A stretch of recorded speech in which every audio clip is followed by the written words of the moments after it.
You call just piracy happened in like last week. if words don't have any meaning, but like we have sanctions against these vessels, and Name one political concession. Name one political concession. Hey, we're a little tight. Good evening. I'm Abby Phillip in New York. Tonight, a new question. Just how popular is this war with Iran?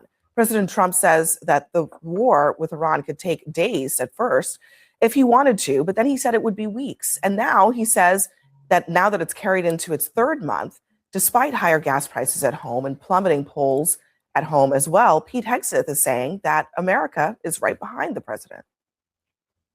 When I talk to Americans, and especially when I talk to the troops, they are grateful for a president who has the courage to take on this threat after 47 years of what Iran has done, targeting and killing Americans. What I'm concerned about is we are not safer. And I would just like to know why you have not sought the support of the American people. And 3 out of 5 Americans are against this war today. Yeah.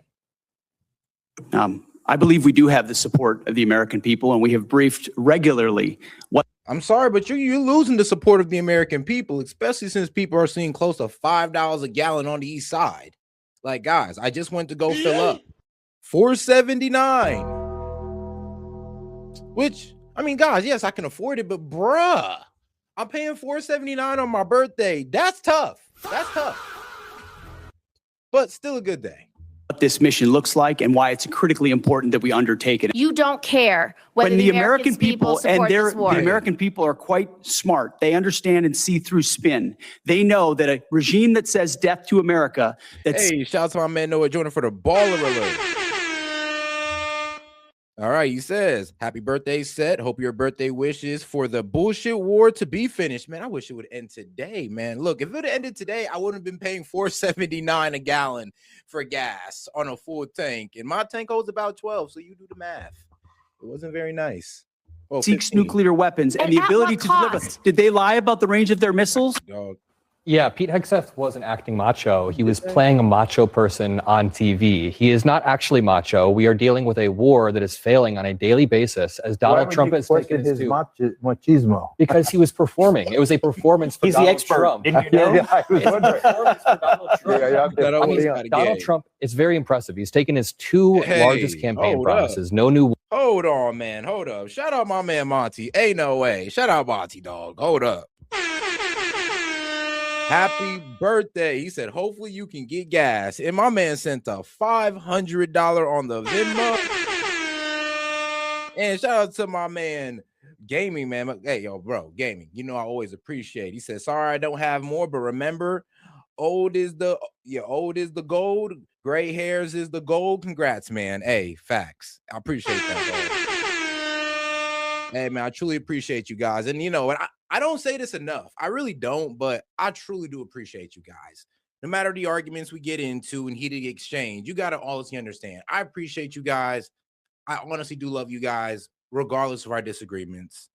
Like, outside of all this, guys, I truly do see you guys as dear friends. But all right, now enough with all that sappy stuff. Let's get right into it.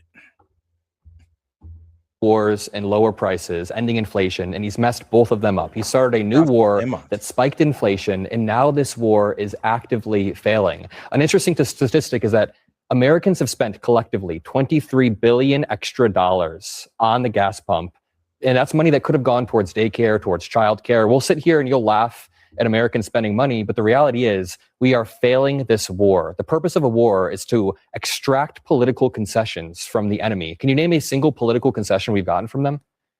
Anything at all? Oh, are you talking to any political concession? Because you can't name one. Nah, I ain't gonna lie, bro. Bro is on his ass. Like, do you see how he just looking at him directly the entire time? While he's like, so you got a concession? You got anything? I mean, you know what?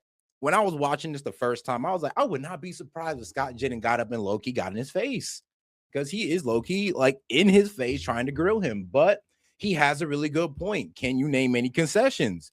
And right now, we cannot name any concessions that Iran has given us. They're playing hardball all the way through. So here's what we're doing. No political concessions. When you get up at past your bedtime, you get hyper. Here's the deal. We let's not have a clear issue here. You're shaking, bro. We have a clear issue here. Come on. No nuclear weapons for the largest state sponsor of terrorism in the world. Period. Full stop. The president believes, and he may be right. I spoke to a a retired I'm rear. gonna go ahead and do the first hour. We're gonna do reaction first hour, and then I'm gonna go ahead and bring on some of you guys on. Get that calling line. Admiral today, Mark Montgomery, who's at the Foundation for Defense of Democracies. They think the blockade is actually more effective than the military campaign. And a little patience on the blockade here, where we cripple the Iranian economy, where we kill their currency, which is happening as we speak. I mean, I ain't gonna lie. We've been killed their currency. Ben did it since December. Since December. That's why that protest popped off, because we destroyed their currency. So that's already been accomplished. So if that was the goal, trust me, we knocked that out like a month ago, 2 months ago, actually. Well, my bad, 4 months ago. So shout out to that. But here's the problem, though. They're still able to fight, even though with a crushed currency. And they can still, export oil and other things through the Caspian Sea, which is north of Iran. So yes, they still have the Caspian Sea, and they still have a railway with China. Now, you could say we could destroy this railway, but the problem is, I mean, we better catch it before it gets out of Iran, or we're going to be dealing with China. Put pressure on China because they need to get their oil flowing again. A little bit of patience right here, Right. Not bombs, but patience on a naval blockade could get the outcome you want, which is no nuclear weapons for the largest state sponsor of terror. You've been saying this for 8 weeks, and we are now past the 4 to 6 week deadline. Where is the enriched uranium right now?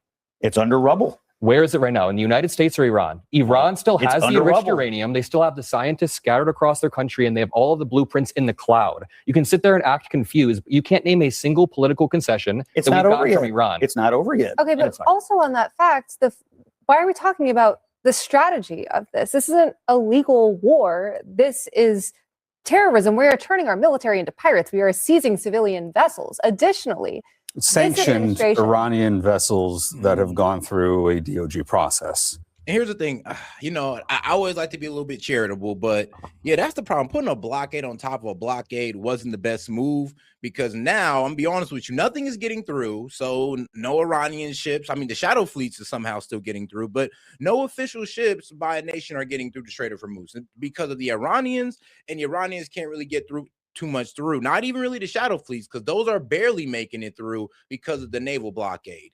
And the problem is that the Iranians don't want to talk until the naval blockade's released. So if we don't release that blockade, well, the Strait of Hormuz stays closed or shut down by the Iranians. Now, what is Trump going to do? Is he going to fight for the Strait of Hormuz, or is he going to back off and just let Iran be I wouldn't say new rulers, but I guess the new founding rulers of the Strait of Hormuz? So we don't want that. We don't need that. But sadly, that's where it's looking like it's going, unless he takes further naval action or just military action in general. we are. You this call just piracy happened in like last week. if words don't have any meaning, but like we have sanctions against these vessels, and the We are just EU has making sanctions against these vessels. In some random cases, the stuff up. UN has sanctions. But one against of these the vessels. most egregious aspects of this is the white Christian nationalist twist that Pete Hegseth has added onto this talk, saying that this conflict that we Hold on now. It's the white Christian Zionists. This the Zionist Christian. The Christian Zionists are the one. They're the only people pushing this. And if you're a Christian Zionist, I'm sorry, but you guys are the only people pushing this. The other Christian denominations are looking at y'all like y'all tripping. But you guys are the only ones that's really pushing this. And yes, Pete Hegseth is a Christian Zionist. Like, goes to a Christian Zionist church and all that. started, that we have sacrificed our own service members for, is ordained by God, is bombing a school full of schoolgirls ordained by God. Is our prices going up and us not being able to afford an ambulance, we call an Uber instead? Is that ordained by God? In 1983, I was in Beirut when the Marine Corps barracks was blown up by a suicide bomber sponsored by the Iranians. It's not 1983, 230 though. Marines died. That's awful. That's part of- terrible. But that is not. It's They not also took out 1983. a couple of dozen at the U.S. Oh, no, Gaming. No, you're right. Iranian vessels have always been sanctioned. But the one, remember, we did release some of the sanctions off their oil. So there's that. And then not only that, remember, they have shadow fleets that was able to make it through the Strait of Hormuz. Not Iranian fleets, but shadow fleets that they fake where it's coming from. They fake their geolocation somehow, some way, and they're able to get past with hiding their identity or hiding the fact that they actually came from Iran. Like, that's actually been reported as well. Embassy. Geraldo, we downtown murdered an Beirut. entire school of children. You can't make two of them. You can't make them, suddenly a victim. Okay, the real question is, what have we got? I actually think the school children are victims. I think the civilians that are dead are victims. I do, but yes. Hold on. I do think, look, just to be clear, I mean, obviously, Marines being killed is terrible. School children being killed is terrible. But there's a big difference between Iran willfully bombing, U.S. military targets and the United States bombing a school and then not acknowledging it, which is its own separate problem. But the school children are civilians. They're civilians point blank. They should never be targeted. We are, according to some people, already at the 60-day mark of this war. And technically, they're supposed to come to Congress on it. Pete Hegseth was questioned about this today. Listen to this. The War Powers Resolution specifies that a war initiated by a president without congressional approval must be concluded within 60 days. Ultimately, I would defer to the White House and White House counsel on that. However, we are in a ceasefire right now, which our understanding means the 60-day clock pauses or stops in a ceasefire. I am crying. So basically, guys, like I said, it was funny how he did him on that. He was like, so look, man, we was under a ceasefire, even though we was doing a complete naval blockade, which is basically a military action. But F it, we was under a ceasefire. So yeah, whenever we started that, we got to set back the clock. So what does that mean? You guys got like 7, 8 more days? Because how long we been under the ceasefire? Like a week? So what? I mean, I guess y'all guys got 7 more days, according to Pete Hegseth. And I personally don't agree with what he's saying, but I mean, I'll let him have it. I'll be charitable and let him have it. But that means you only got like 7, 8 days left to conclude this, where you got to ask for Congress to keep funding this war. You're not in. Yeah. It's our understanding, just so you know. Okay, well, I do not believe the statute would support that. I mean, that was essentially how the Obama administration interpreted the statute. And Republicans disagreed with it at the time. 100%. I think it would be clear. So just to be clear, it'd be a good act of constitutional hygiene. And it's not, you need to conclude within 60 days. You need to conclude or have authorization from Congress within 60 days. Exactly. So they could come to Congress and get authorization. Why not? Or they could challenge the statute, which, as somebody who has either sponsored legislation to repeal or reform every extant authorization for the use of military force and to reform war powers more broadly, I also have to confess the War Powers Act of 1974, the constitutional underpinnings of that are shaky. It may not hold up. Maybe so, but it's the law of the land, and it has not been. Congress has the power of the purse, and this is the reality: is that if Congress continues to authorize the Department of War, if they continue to pass the... do me a favor and double tap that screen and like the video, guys. Let's get more people on the conversation by double tapping that screen. National Defense Appropriations Act, they continue to do that. That will They're be... not going to shoot down the Defense Act on the basis of a war that Donald Trump is starting.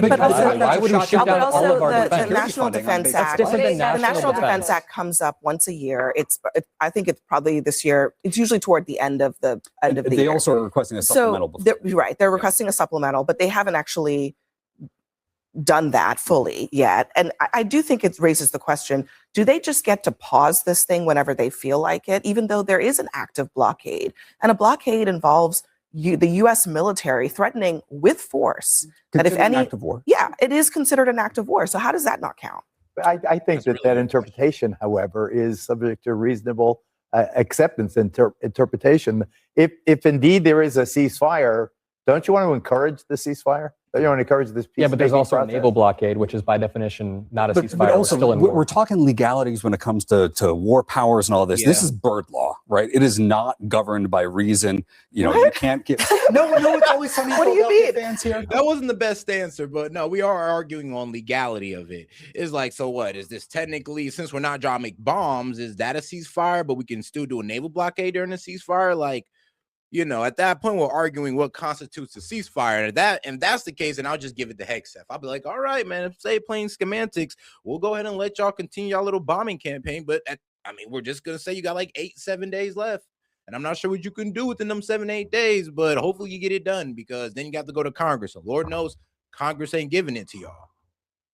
Can I just take it back? Wait. What do you mean by bird law? When we try to apply like normal rhetoric, normal logic, normal dictionary definitions, as we do in a democracy, we're not Iran. We don't get to just ignore the law. The international legal repercussions, right? If we're talking about that, what international legal repercussions? This is a war of aggression. What is international law? Who's enforcing international law? Who is the aggressor here? Us. We are the aggressor. Against We launched Iran? this war. Yeah, this Yes, language- just Okay. because Did Iran all of- exists. I ain't gonna lie, this language is starting to get dangerous from the right when we're kind of just saying F international law whenever we want to. Because it's like, think about it like this. Like we don't even have an argument against Putin no more. Putin went in there and invaded Ukraine. We went in there and preemptively struck Iran. Like we have no grounds to argue. We lost the moral argument. So at this point, it's like, yo, maybe we should stop saying F international law. Who's gonna check us? Because then when China and Russia does it, then who are we to say anything about it? Did all of U.S. history exist before the last 8 weeks to you, or just 8 It weeks started on ago? February 28th. Listen, we all know. I mean, honestly, they have been at war with us for 47 We all years. know that Scott Jennings is more than happy to defend a war with a country that starts with the letters IRA that we are currently failing, that is going to put us trillions and trillions of dollars more in debt. I was only a few years old while you were in the administration defending prior endless wars. Now this war is failing. 8 And weeks is endless to you? Okay, you said it was Is going to that, be 4 to is that 6 your, weeks. you have the Wait a attention minute, span of a gnat? Is that Homie, what you I have? debated you on Okay. TV 4 to 6 weeks ago, and you said we were weeks away from it. Now you're making condescending remarks because you can't defend the fact that this war is not going your way. Wait, one more time. Not Can you going your name way. one political Get your concession. fucking hand out of my Name face. one political Hey, concession. whoa. Honestly, I'm Excuse not me. going Hold to on. have this guy's Everybody- hand in my face. No, I felt that. No, he has every right to do that. I'll be real with you. He got in his face, hawking him down. I'm be real with you. Scott Jessen doesn't have really much to say, but damn, bro, be charitable. Let him explain himself. But he's like, no, bro, I'm in your face about this. You was talking a lot of ish in the beginning, and now I'm in your face, and he's looking directly at him. He's like, you're shaking. I'm like, bro, like, are you trying to get knocked out on television? But I'm sorry, that'd just been me if he was hawking me down like that. But I respect it. Shout out Scott. Shout out Scott Jennings. I mean, he may be losing the argument, but he has every right to get upset. Everybody hang tight, Honestly. okay? No, everybody calm down, okay? Damn. We're having a debate. You can respond to the points that he's Can making. you name a political concession that we've got? We We are- had a flashback to the war the skinheads had in my studio. I would be mad if I had to defend a war We- too. I would be mad if I had to defend we a have a- we war. have a- Scott, you can respond. But all right, though, let's get into something a little bit more concerning because I've been saying this for a while, but now it is now public information that how is a depleted Iran damaging so many U.S. bases? So let's get into this. Like I said, this is very concerning. And I've been saying that this was going down for like what? I said this about at the beginning of the war that our bases are getting hit and they're getting decimated. And, you know, people only want to believe it. And rightfully so. I didn't want to believe it either. But yes, some of our bases have been rendered uninhabitable. But let's get into it. Unprecedented destruction. A CNN investigation discovering Iran has caused extensive damage to a majority of the U.S. military sites in the region. Precise Iranian missile and drone strikes, aided by sophisticated Chinese technology, hitting some of America's most crucial military assets in the Middle East. The extent of the damage unknown until now. Our Tamara Kablawi is out front. Camp Buring, Kuwait. American soldiers enjoying a karaoke night at one of the biggest U.S. military hubs in the Gulf. That was then. This is now. A once bustling American microcity in the desert, nearly empty and heavily damaged after a weeks-long barrage of Iranian missiles and drones. One of many U.S. military facilities in the oil-rich Arabian Peninsula, targeted by Iran even as the U.S. Guys, make sure to double tap that screen and like the video. But let me read you this report. Based on a 2026 report, Iranian strikes damaged and destroyed at least 16 U.S. military installations across 8 Middle Eastern countries, representing a majority of U.S. position in the region. These strikes caused unprecedented multi-billion-dollar damage to critical infrastructure, including at least one E-3 Century aircraft in Saudi Arabia and THAAD missile defense radar systems. So yes, and these base and let's see, key damages based in locations. The ones in Saudi Arabia, Kuwait, Bahrain, UAE, Jordan, Qatar, Iraq, across the board. Let's get into it. U.S. and Israel pummeled the Islamic Republic's large arsenal. So what impact have Iran's strikes had on America's footprint in the Middle East? A CNN investigation found evidence of unprecedented destruction. We can reveal that strikes damaged at least 16 U.S. installations across 8 countries. According to our analysis and sourcing, that's the majority of American military positions in the region, and some of them are virtually unusable now. A U.S. source familiar with the situation told us that they'd never seen anything like this at American bases, that these were rapid, targeted strikes using advanced technology. Iran's main targets? Multi-million-dollar aircraft, like this Boeing E-3 Sentry, which gave the U.S. a huge amount of visibility over the Gulf. It's out of production, and in today's money, it's worth nearly $500 million. Critical communications equipment. Look at these giant golf balls. They're known as radomes, and they protect satellite dishes vital for data transmission. In this base alone, Iran destroyed all but one of the radomes less than a month into the war. And crucially, radar systems. Highly sophisticated, expensive, difficult to replace, and critical to air defense. A second U.S. source, this one a congressional aide familiar with damage assessments, described these as the most cost-effective of the targets. Our radar systems, they said, are our most expensive and our most limited resource in the region. For U.S. allies in the region, there's a dilemma. In some ways, Iran's show of force makes the U.S.'s presence in the region even more necessary to Gulf security. But there's a new reality here, which is that U.S. military installations, previously seen as formidable fortresses, have turned into sitting targets. As a Saudi source told me, the war has shown Saudi Arabia, that's the U.S.'s longest-standing Arab ally, that the alliance with the U.S. cannot be exclusive, and it is not, in their words, impregnable. To get a sense of just how vulnerable U.S. facilities have become, have a look at this. It's the war room at Qatar's El Udeid Air Base, the theater command and control hub for U.S. air power across 21 nations. Struck not just once, but twice. And according to a U.S. source, causing significant damage. The base had been largely evacuated at this point, and no casualties were reported. Iran's visibility over its targets has never been clearer. In 2020, you know what's so crazy about them finally reporting this is that they're like 6 weeks late, bro. I've been telling you guys this for like literally like last month. Actually, I was telling you guys this since March. That our bases are getting decimated out there as this war continues, and sadly, I was honestly hoping that I was wrong, but to be real with you, I kept hearing it from reputable sources, but I'd never heard mainstream media report on it. Well, until last night, and here we are, dealing with that reality that yes, they were able to strike our military bases throughout the Middle East and cause significant damage. Now, does this mean that Iran's winning the war? Of course not. Of course not. But it does show that our government is hiding the results that are out there in the battlefield. According to the Financial Times, Tehran secretly acquired a Chinese satellite known as the TEE-01B, a massive upgrade from its own satellites. Oh, yes, guys. Yeah, it is my birthday today. So appreciate the support, guys. And yes, shout out to being 31. 3 decades and 1 year of living and surviving. That means that Tehran went from looking at images of this quality to this. This is the first time America has fought an adversary with satellites that capture high-res imagery almost as detailed as its own. As the scale of the damage comes into focus, many will wonder whether America's presence, once a protective shield in the Middle East, has turned into its Achilles heel. Responding to our findings, you know what? I know what you're thinking. Like, come on, S.E.T. It's CNN. And I get it. I get that criticism. But this is also coming from the New York Times, the New Republic News. Like, it's coming from multiple sources, guys, like from the right and the left when it comes to media. Times of India, certain YouTube channels have been talking about this. I mean, I can give you multiple sources, guys, multiple sources from not only the Middle East, from out there, from like places like Turkey today, like Iran damaged majority of U.S. military sites in the Middle East, but all the way out here to guys, like I said, guys like CNN and the News Republic. So, nah, guys, it's not just something that's being told on the left. It's being told on both sides, both on independent media and not really out there on TV, but as you see, New York Times and all these other guys want to write about it as well.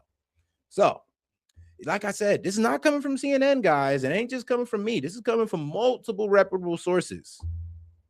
Pentagon officials said that the Defense Department does not discuss damage assessments, but that U.S. forces remain fully operational with the same readiness and combat effectiveness. We also understand from our sources that the vast majority of U.S. troops evacuated their positions in the Middle East, with many working from the relative safety of hotels and apartments. Make sure to double tap that screen like the video, guys. Let's get more people on the conversation by double tapping that screen, and make sure to subscribe to the channel if you haven't already. Hit that icon above. In the Arabian Peninsula. What stands out to you about all this? Well, Aaron, what's interesting is that the U.S. intercept rate is likely somewhere in the 95% level. Right. Shout out to my man. Okay, so shout out to my man Monty. I just caught it. He said it on a Rumble Rain. He said, when China and Russia decided to play games, we can do whatever we want about it. Fuck international law. We're the only ones that enforce it. I mean, no, that's absolutely fair. That's fair. You got not like I know a lot of people think, oh, Monty's always disregarding international law, but you got to be honest though. When Russia and China are literally helping these guys out, I mean, can we really abide by national law when we're knowing they're getting, support from them? And let's be real, closing down the Strait of Hormuz, that's also breaking international law as well. So both sides are not giving a damn about international law. And that's the problem with this war, because it's exposing that international law really don't mean nothing at the end of the day. When both sides are breaking international law, it's just like, all right, well, what does this even mean? And once again, who enforces international law? Oh, yes, we do. So if we're the ones breaking it, then who checks us? Nobody? Then what is international law really? Right now, these look predominantly. I'll be fair. And shout out to my man Monty. Oh, so the whole Iran is a threat thing we have been saying for years is true? It's almost like Republicans have said that. Hold on. If we didn't attack them, remember, it was an imminent threat, aka they were going to do this to us regardless. That's what they were saying, and that was false. We hit them. They told us that they were going to strike our bases. So if we hit them, that means we've accepted. And this is the effed up part of why I'm always upset about this war. They told us what they were going to do. They told us they were going to hit infrastructure and military targets throughout the Middle East. We did it anyway. That means we accepted that they were going to strike those targets. And maybe we had the idea that we could protect them all, and we said, oh, well, who cares? But obviously that's shown to be the wrong choice. Like drone strikes, that's our assessment, the Shaheeds that did this rather than Iranian ballistic missiles. But it does show if the intercept rate is somewhere around the 95% level, that 5% or so are getting through and they are having damage. So the system that the U.S. has in place is not foolproof. It's very good, but it's not foolproof. And I would just say, sort of big picture, of your shift to the Indo-Pacific with the PLA, the Chinese People's Liberation Army Rocket Force, U.S. bases across the region, Japan, Philippines, and other places, are going to be at much more severe danger than what we're seeing now in the Middle East. Yeah, absolutely. And then when you talk about with the damage done by the drones, right, that the missile. Hey, man, shout out to my man, Tom Brewer. He says, happy birthday, Seth. Keep up the good work. You're killing it out here. Hey, I appreciate that, my man. And guys, I really want to let y'all know, I hate reporting this stuff, but I got to keep it real with you guys. And of course, you guys are going to take it in the way you want to take it in, but I'm always going to keep it real. And I'm never going to really try to bullshit you. And if you catch me trying to bullshit you, call me out, because trust me, it's not my intention to do so. Because I've been sitting on this information for a while and I haven't really pushed it out there because I'm just like, well, I'm hearing it come from a few sources, but not everybody's screaming about it. Now that everybody's screaming about it, it makes you really wonder, what aren't we being told at this point? And like I said, Pete Hegseth and Donald Trump saying that, oh, well, their Navy is being destroyed, or their Navy's been destroyed. They're using their Navy to close down the Strait of Hormuz. So what do you mean? They have thousands of missiles and drones, so that hasn't been destroyed. And if we get back into it with them, we're going to see that as being true. So, we got a lot to deal with when it comes to Iran. And that guy on what was that liberal's name that was on Scott Jennings' face? I don't even know the guy's name, but he had a really good point. What were the goals that were accomplished? What are they? Because it's 60 days and not one has been accomplished. And if you want to talk about grinding down their military capability, we're not even sure if we did that. Interceptor rate may be, exceptional. 5% can cause huge damage, but then there's the drones. You have done incredible reporting, you and all of CSIS, on the depletion of U.S. Offensive capabilities, missile inventories specifically as well. Trump was asked about that earlier today. Seth, I wanted to play part of what he said. All over the world we have inventory, and we can take that if we need it. But all over the world we have tremendous amounts of inventory, the best. For instance, we're stocked and locked and loaded. Right now, we have more than double what we had when this started. More than double what we had when this started, and tremendous amounts of inventory. I mean, what do you even make of such comments? Obviously false when it comes to things like tomahawks, but what do you make overall? Well, I think what's important is that not all tomahawks, interceptor missiles, I think is the Patriots. Yeah, those are the things that we're low on. The things that we need the most in this war, we're actually low on. So that's the concerning problem. And it's actually funny. The things that we need most in this war, we don't have high production in, which is absolutely outrageous. Which really made me think that he probably should have put, infrastructure and manufacturing first if he wanted to actually get into a full-on war with anybody. missiles are created equal. I mean, one of the advantages the U.S. had over time in Iran was that it had air dominance. It could use short-range missiles like. Now, okay, shout out to my man Monty. It's very simple. Iran's the bad guys, America the good guys. And I know that's exactly how Monty's saying it. But yes, and you know what? It's very complicated. And I know what you're saying, like, Seth, what do you mean it's complicated? Because how we see it, we see ourselves as the good. Actually, bro, people in America don't even see us as the good guys because we preemptively struck them. The world, sadly, is on Iran's side. Why? Because, well, we preemptively struck them, and we're pretty much trying to say, F your sovereignty, give up your missile capabilities, your right to enrich, and all that good stuff. And then we threatened to decimate their entire, civilization, even though we didn't do it, thank God. But you got to understand, like, the way the world sees this, they do not see us as the good guys. And the way the people of the United States see it, bro, most people don't see us as the good guys in this war, especially since the bombing of the girls' school. And I know I see my people as the good guys. I see our soldiers as the good guys. But I'm be real with you, the decision that our government is making right now, that Trump is making, is not making us look like the good guys, even though I know that our soldiers go out there with the best intentions. Joint Direct Attack Munitions, or JDAMs.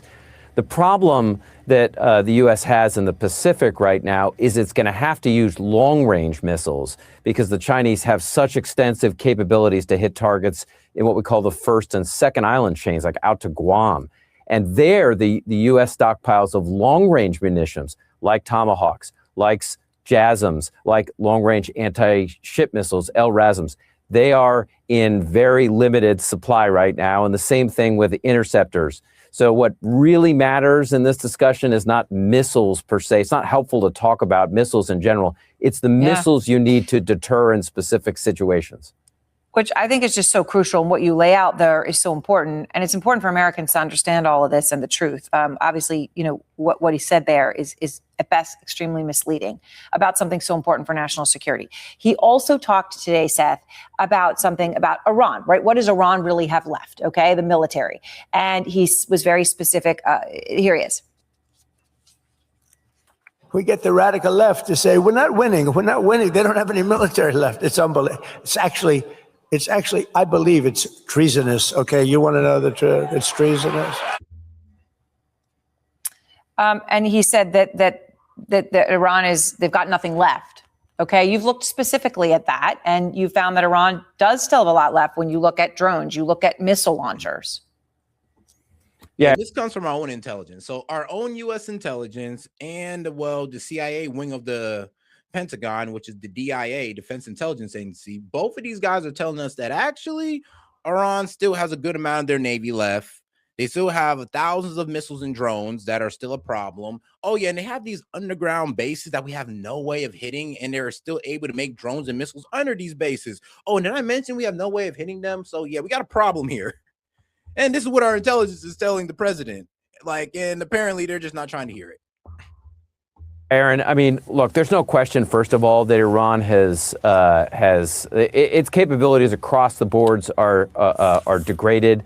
The video you showed of U.S. bases, what the extent of the damage in Iran is much more significant than what U.S. bases have received. Nevertheless, despite that damage, the Iranians have hid stuff underground. Oh, shout out to my man Monty coming in again on Rumble. He said the same world that 90% of us third world countries, that 90% of the that are dictators, we are the good guys. We decide to take our own interests seriously, and somehow we're the bad guys. Nah. I feel you. I feel you on that one. But I don't know. Look, when it came to our side of the hemisphere, I was like, okay, yeah, that's within our interest. Kicking China the F out of here and Russia, sure. I'm all about dominating our hemisphere. But going all the way out to Iran and seeing the threat that Iran is, it just isn't worth it. And then, like I said, we're going off of, oh, these guys are going to build a nuke. Guys are just 2 weeks away from building a nuke. And they've been saying that for years. So we know that ain't true. So at this point, like, we were in a war with Iran, and now we're in it just to not lose. Now we're in it just to save face. Not even about, I don't even think it's really about the nukes no more. Now it's really about just saving face.